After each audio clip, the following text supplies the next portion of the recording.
When I was young, I had no worries or stress, but as I grew up, my life was a mess. As years passed by, I learnt to wear a mask, saying I was okay, which I knew wouldn't last.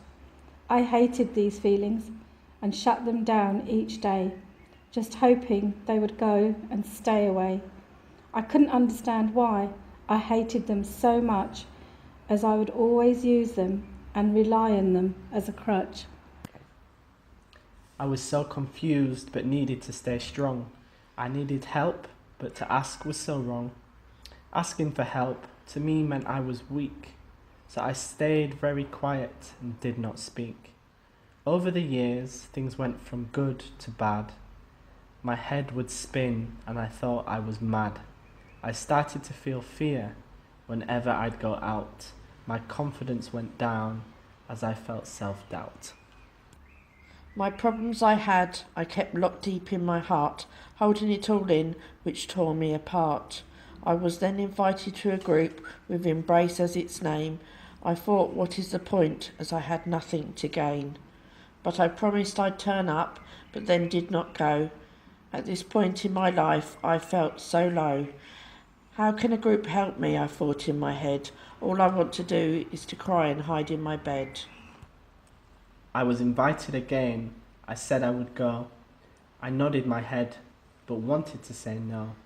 The day grew closer, so I decided to try, but in my head, I just wanted to cry. I turned up on the day, but felt I couldn't go in. My stomach was in knots. I felt I couldn't win. My legs turned to jelly and my anxiety high. My body went rigid and I wanted to die.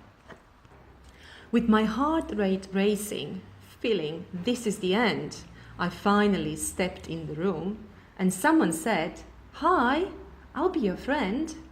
I felt so nervous and maybe scared, but I seemed to be with others that actually cared. With their support, I began to trust again.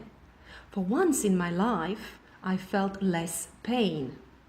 My head was so light and free of stress. The weight on my shoulders felt so much less. To gain their trust, it took me a while. Some days it felt like I had run a mile. But this friendly group had supported me through, and if you give them a chance, they can help you too.